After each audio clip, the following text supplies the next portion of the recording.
Look at that. Ah, shit, guys. It looks like there's a front main seal leak right there. It's not the prettiest looking weld, but I know that shit ain't coming off. And I'm very happy with that.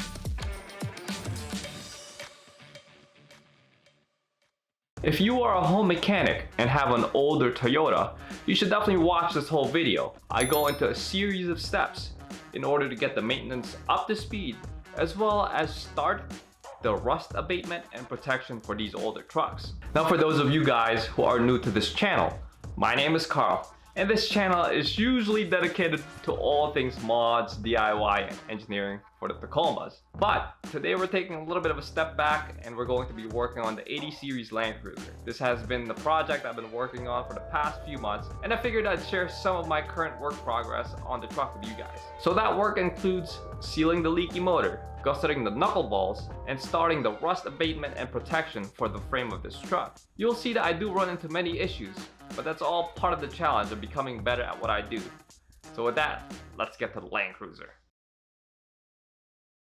I started by working on the front end, and the first stage was removal.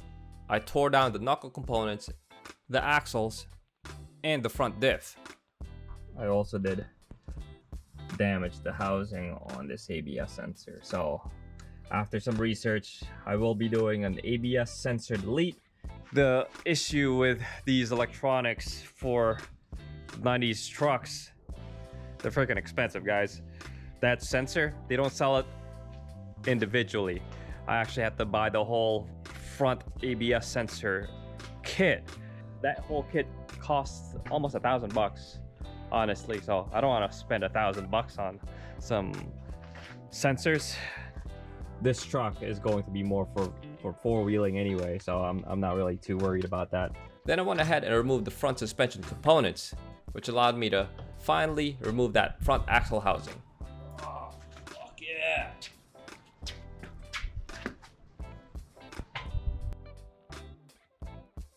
So, finally got the upper and lower oil pan out on this thing.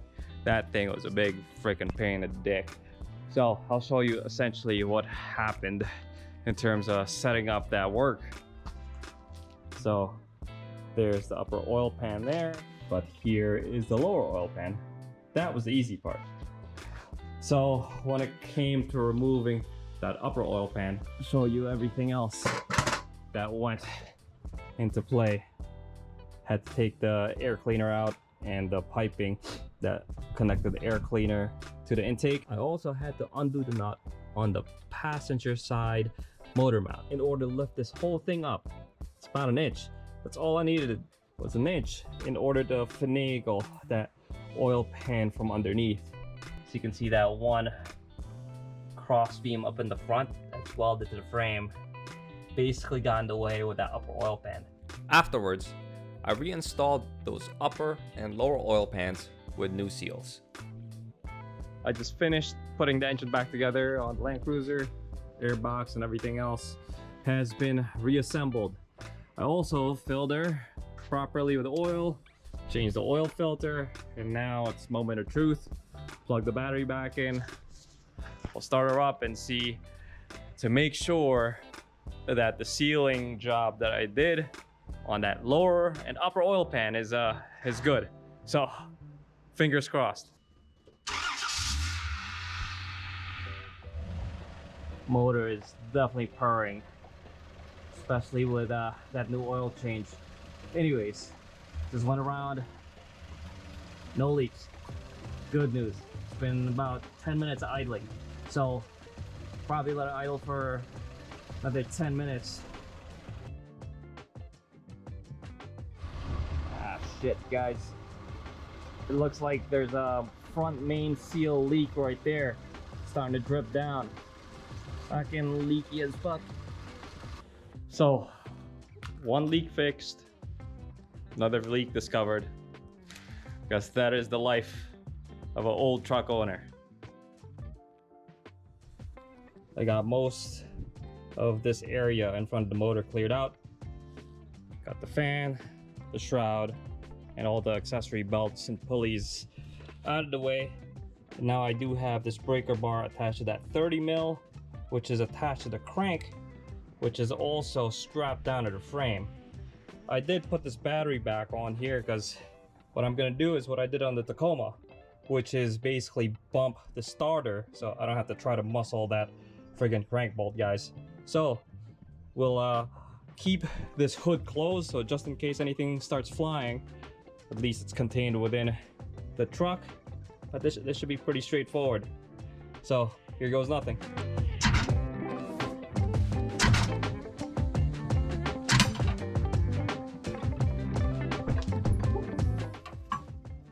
Oh, motherfucker. Sheared right off. Round two, guys. This is my backup breaker bar. Hopefully it doesn't shear, but try it again. Different camera angle.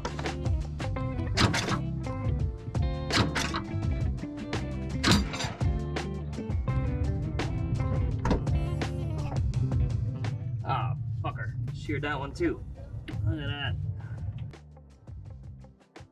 Just got back from Harbor Freight. One of the nice things about that store, even though they're pretty much cheap Chinesium stuff, is the breaker bars that I broke, I was able to replace them for warranty.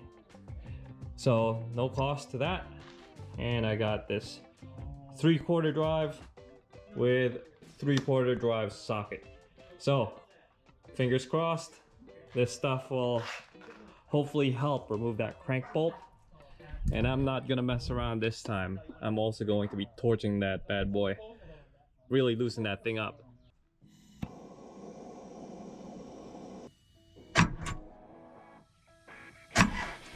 Whoa, whoa, whoa.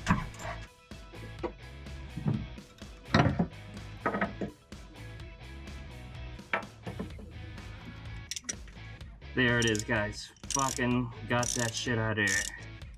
So that's the crank bolt that you see right there, guys, and I'll just show you a quick difference when it comes to 1/2 inch versus the 3/4 drive. There's definitely much more meat on that thing. So this is the old O-ring gasket, whatever you want to call it. I think Toyota calls this a gasket. But look at that, it's cracking. It's so brittle.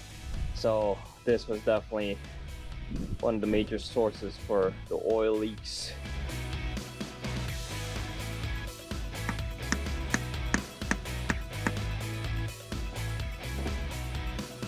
That was a nice accomplishment, guys. New seal is installed behind this oil pump cover. I just didn't record that, I actually just forgot. But yeah, you saw me put the new front main seal behind this harmonic balancer.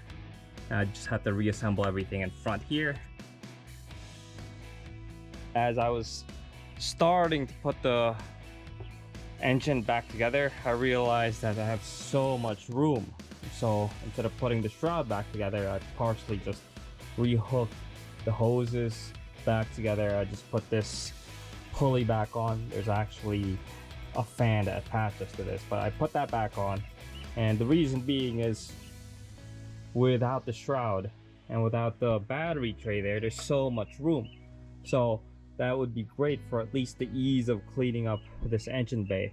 So I'm planning on just power washing this whole thing and applying some corrosion protection, and also I can hit this whole underside completely with the Dawn dish soap on the power washer, so it'll make at least a little bit more of a thorough clean from underneath.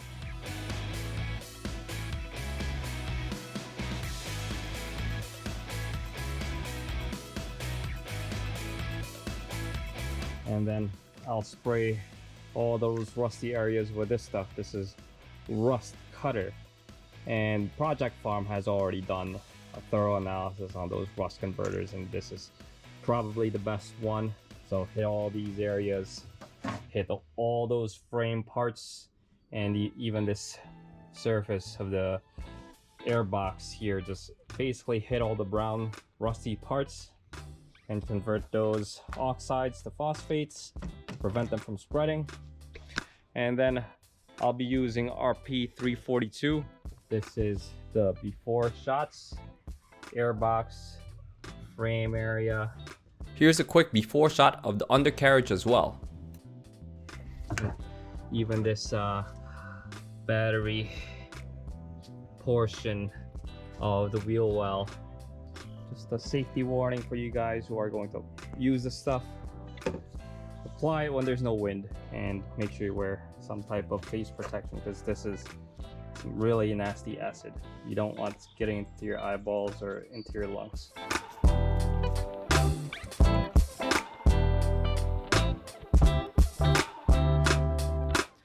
So it's been about 24 hours now, guys, and here's what the metal looks like after it's been treated with that rust converter.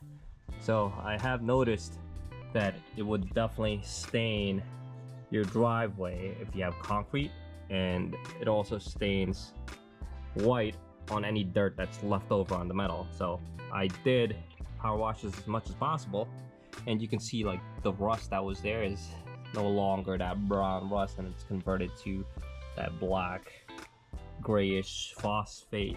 So that should stop the spread of the rust. And that all that white junk I'm not really too concerned about. I'll just power wash it one more time to get as much of the crud and further dirt that's on there and get that white staining off. And here's how it looks in the engine bay. You can see that the frame right there is actually no longer that brown rust. So it's good. And here is how the wheel well looks too. Yeah. So according to instructions, it says flush everything with water anyway, and power washing it a second time with the foam cannon will at least also clean up those surfaces a little bit more, so that we can get the final coating of the RP342 on there, and we have a cleaner substrate.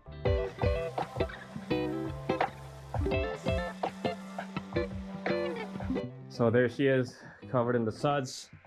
And I know what you're gonna say. There's definitely a lot of steps, a lot of waiting.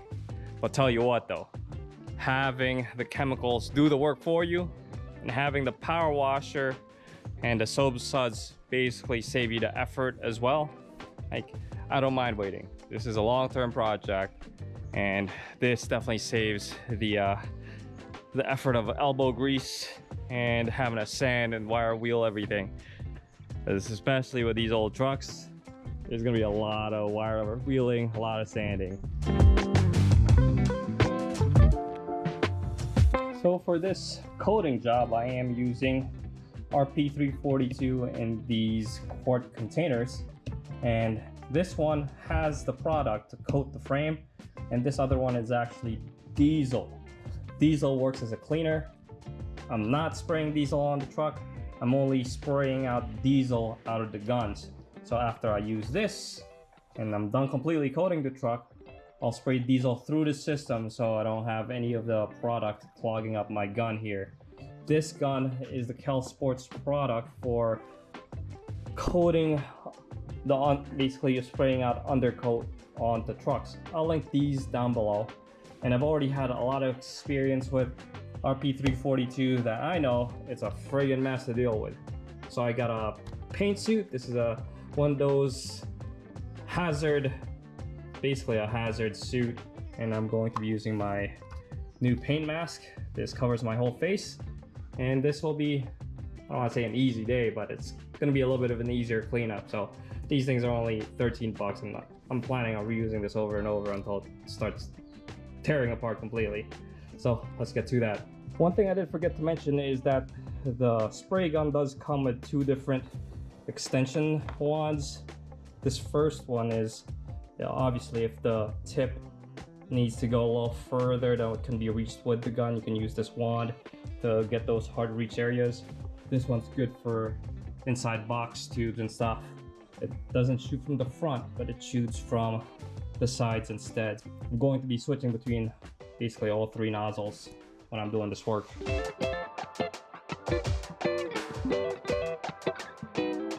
Hey boss, Hey, boss.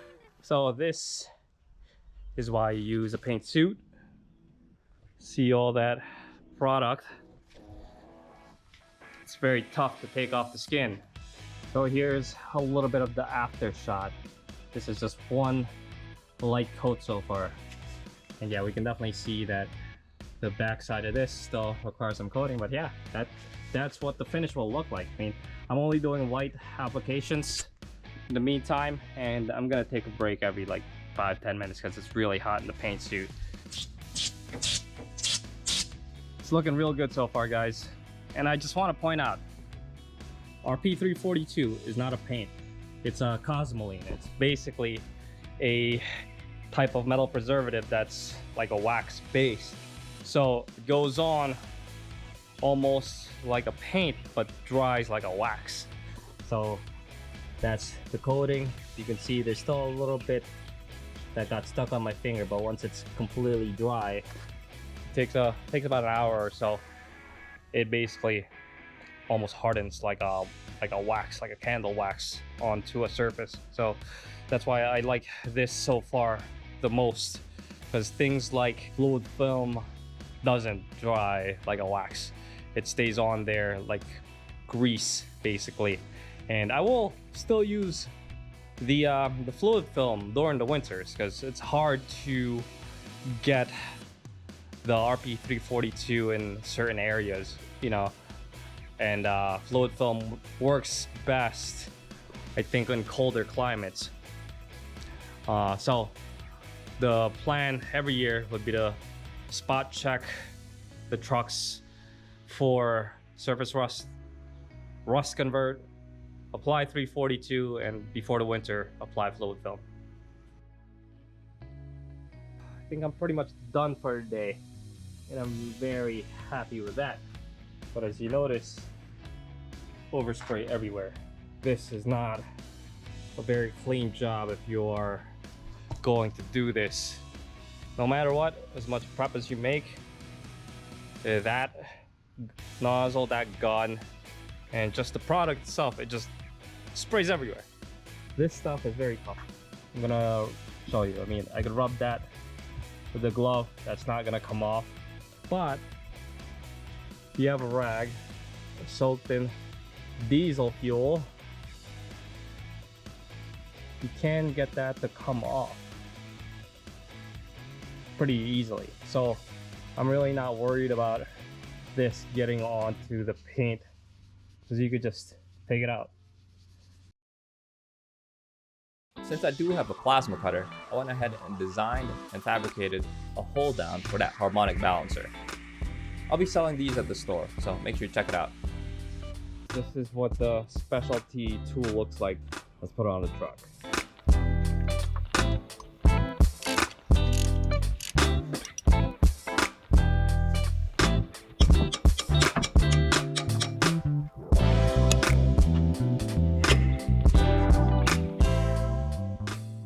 I also went ahead and designed and fabricated a knuckleball gusset for the weakest part of that axle housing.